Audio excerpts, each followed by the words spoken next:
আসসালামু আলাইকুম রহমতুল্লাহ।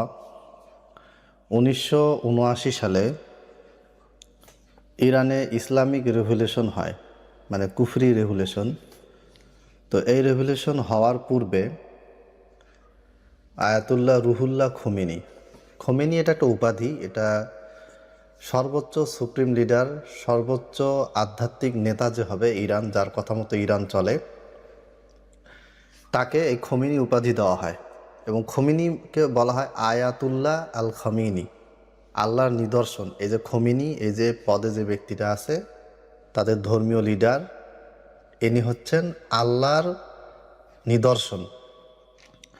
খোমেনির আকীদাগুলো নিয়ে আমরা কথা বলবো ইনশাল্লাহ।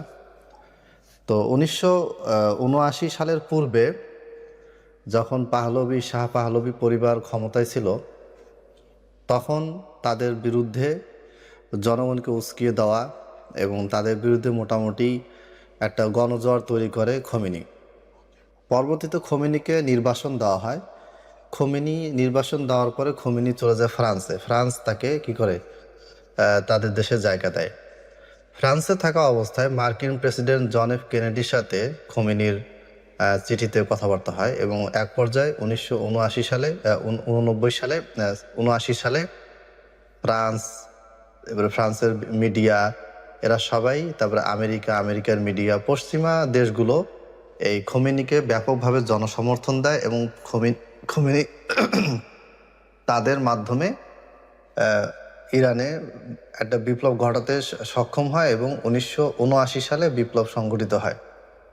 1979 সালে খোমেনি ক্ষমতায় আসার এক বছর পরেই, 1980 সাল থেকে নিয়ে 1988 সাল, এই প্রায় 9 বছরের মতো এই সময়টা সাদ্দাম হোসেনের সাথে খোমেনির যুদ্ধ হয়, মানে ইরাকের সাথে খোমেনির যুদ্ধ হয়।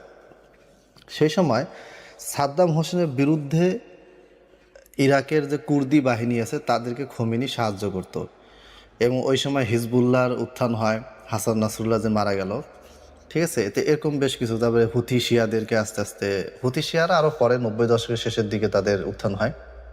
তো এদেরকে ইরান সহযোগিতা করে, আর ইরানকে সহযোগিতা করে আমেরিকা, ইসরায়েল প্রত্যক্ষ সরাসরি।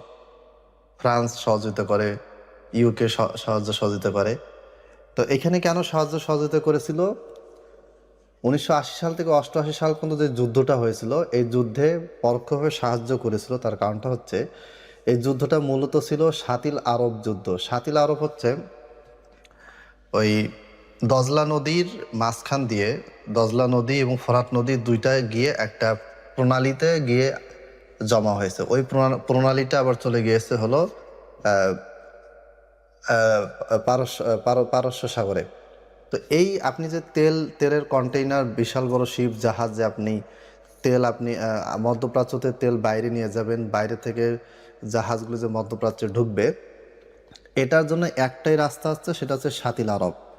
তো এই শাতিল আরবের মালিকানাটা ইরান যেন দখল করতে পারে, যেটা মূলত ইরাকের দখলে ছিল, সাদ্দাম হোসেনের দখলে ছিল। তো এই সাদ্দাম হোসেনের দখল থেকে এটাকে ইরান কি করেছিল, কবজা করার জন্য যুদ্ধ করেছিল এবং এই যুদ্ধে ইসরায়েল, আমেরিকা, এরপরে আরও অন্যান্য দেশগুলি সবাই ইরানকে সাপোর্ট দিয়েছিল।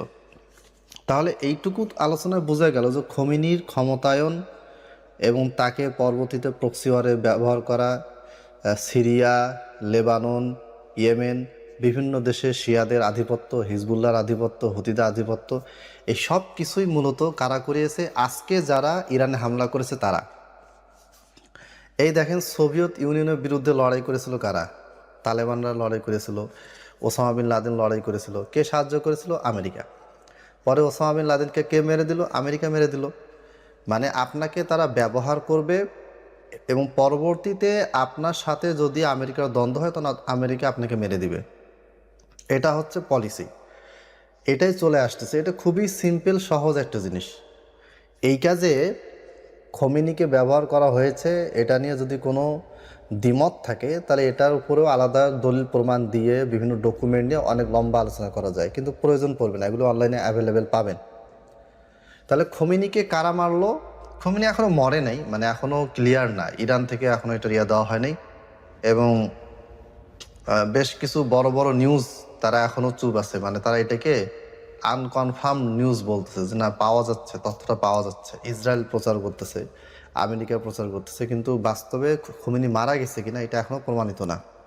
ঠিক আছে, মারা যাক বা না যাক সেটা বিষয় না, বিষয়টা হচ্ছে যে এখন ইরানের সাথে যে সৌদি আরব যুদ্ধ হচ্ছে আমেরিকার এবং ইসরায়েলের, এই যুদ্ধটা হওয়ার মেইন কারণ যে ইরানকে এখন তারা নিজেদের জন্য হুমকি মনে করতেছে।